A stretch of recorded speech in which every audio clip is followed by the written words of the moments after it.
धन्यम वृंदावनम तेन भक्ति नृत्यति यत्र च। वह वृंदावन धन्य है जिसमें भक्ति माता नृत्य करती हैं। अगर श्री नारायण रूठ गए हैं तो मैं नारायण को मनाने जाऊंगा। नारद जी बोले,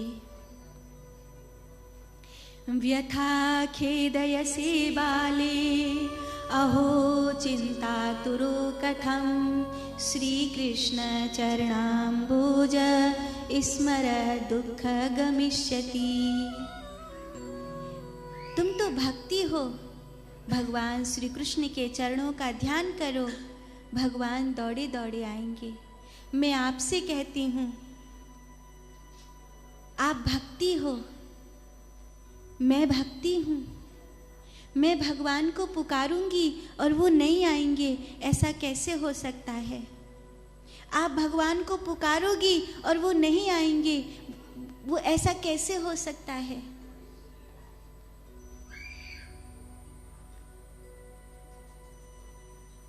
इसी फ्लाइट में जिसमें हमें अपने अगल बगल नॉन वेज खाने वाले लोग मिले थे, इसी फ्लाइट में एक और एयर होस्टेस मिली थी। उसने करीब 15 मिनट हमसे बात करी और उसने बताया कि वो हरिशरणम मंत्र का जाप करती है। उसके गुरु ने कभी उसको दिया था जब वो छोटी थी। और उसने कहा कि मेरे बच्चे तो आधुनिक हैं, आज की दुनिया से जीने वाले हैं, वो तो वैसे नहीं हैं। मुझे भी पूजा पाठ करने का समय तो नहीं मिलता, पर मैं नाम जप करती हूँ। और उसने कहा कि मैं जब भी जिसके लिए भी भगवान को पुकारती हूँ वो मेरी जरूर सुनते हैं। आप भक्ति हो। क्या आपने अपनी जिंदगी में लाखों बार नहीं देखा कि आपने भगवान को पुकारा और उन्होंने आपकी सुनी? तो जब आपकी छोटी छोटी बात के लिए भगवान सुन लेते हैं, तो किसी दिन दर्शन के लिए पुकारोगी तो भी भगवान सुन लेंगे। भगवत प्राप्ति के लिए पुकारोगी तो सुन लेंगे कि आप भक्ति हो। नारद जी कहते हैं, क्यों रो रही हो? मत रो, मत रो। और नारद जी भक्ति माता के लिए किस गांव, किस नगर, कहाँ भक्ति का अलख जगाऊं? नारद जी बहुत जगह गए भक्ति का अलख जगाने के लिए। बहुत लोगों को जगाया नारद जी ने। कितने लोगों को नारद जी ने जगाया, उठो भाई उठो। हे नारद जी, आप भगवान के भक्त हो और अग्रगणी योग भास्कर।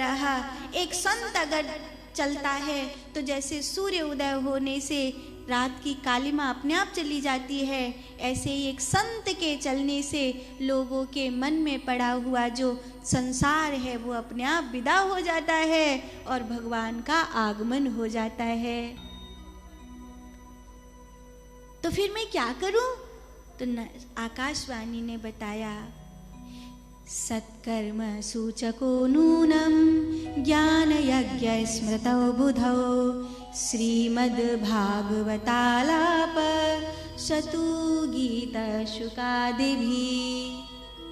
सुखदेव भगवान के मुखारविंद से जो भागवत प्रकट हुई है उसका गायन करो। नारद जी ने सोचा, मैं तो भागवत का गायन नहीं कर सकता, पर किसी को ढूंढूं जो भागवत का गायन करें। सो नारद जी ढूंढने के लिए गए कि कौन मुझे भागवत सुनाए, कौन मुझे भागवत सुनाए। तब नारद जी को बद्रीनाथ धाम में सनत कुमार मिले। सनत कुमारों ने नारद जी को पूछा, कथम ब्रह्मदीन मुख कुतश्चिंतातुरो भवान त्वरितम गम्यते कुत्र कुतश्च आगमनम तव। आप इतनी जल्दी जल्दी कहाँ से आए हैं और कहाँ जा रहे हैं? नारद जी कहते, ये तो मैं भूल ही गया कि मैं कहाँ से आया हूँ, कहाँ जा रहा हूँ, ये भूल गया, इसीलिए तो भटक रहा हूँ। भक्ति माता का दुख दूर करना चाहता हूँ, भक्ति माता के आंसू पोंछना चाहता हूँ, ज्ञान वैराग्य को जगाना चाहता हूँ। ज्ञान वैराग्य को जगाने के लिए क्या करूँ? नारद जी ने सनत कुमारों से पूछा तो सनत कुमार कहते हैं ज्ञान यज्ञ करेंगे, लेकिन मेरे अकेले के ज्ञान यज्ञ करने से भक्ति माता प्रसन्न हो जाएंगी। तो सनत कुमार कहते ज्ञान यज्ञ करिष्यामि शुक शास्त्र कथोज्वलम भक्ति ज्ञान विरागानाम स्थापनार्थ प्रयत्नतः।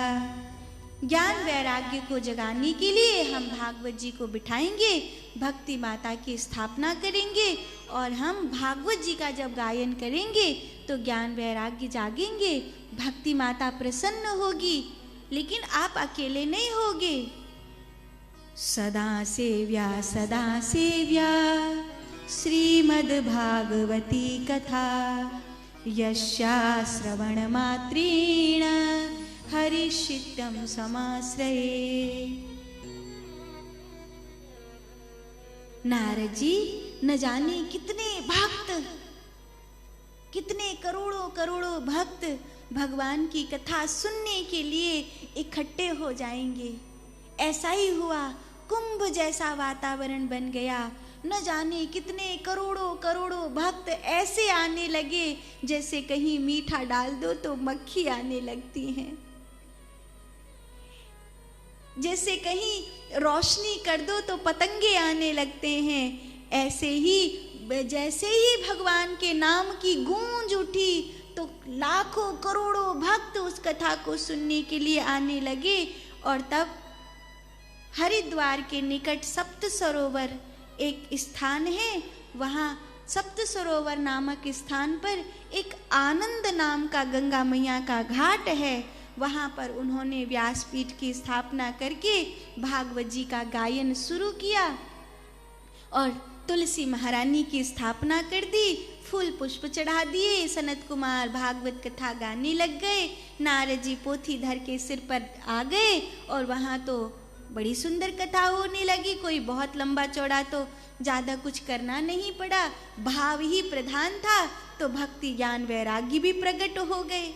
जब भक्ति ज्ञान वैराग्य प्रकट हुए तो नारद जी ने सनत कुमारों से कहा कि ये तो चमत्कार हो गया, भक्ति माता के मुख पर प्रसन्नता है, ज्ञान वैराग्य प्रकट हो गए हैं। तो ये कथा कितना प्रभावशाली है ये तो मुझे समझ में आ गया, लेकिन क्या कोई पापी जो दुरात्मा है उनका भी कल्याण हो जाएगा? तो सनत कुमार कहते हैं हाँ, उनका भी कल्याण हो जाएगा। भाग्योदेन बहुजन्म समर्जितेन सत्संगमं च लभते पुरुषो यदा वै अज्ञान हेतुकृत मोह मदांधकार नाशम विदाय तदमु उदयते विवेकः। जब आप नाम सुनोगे भगवान का और आप बार बार बार बार आपके दिल पर ये चोट लगेगी, नाम जपो भगवान का, स्मरण करो भगवान का, ध्यान करो भगवान का, तो जो संगति से आपके जीवन में ध्यान उत्पन्न होगा। आपकी चेष्टा होगी कि मैं ध्यान करूं, अपने मन को चुप करूं, इस दौड़ते हुए मन को भगवान के नाम में लगाऊं, अपनी इंद्रियों को पाप से मुक्त करूं। काम वासना का वेग आ रहा है तो थामूं, लोभ का विकार का वेग आ रहा है तो रुक जाऊं, पाप करने से रुकूं, खान पान की अपवित्रता से रुकूं। जैसे ही स्वयं को थामना सीख जाओगे तो जो भीतर का प्रेत है वो मुक्त होने लगेगा।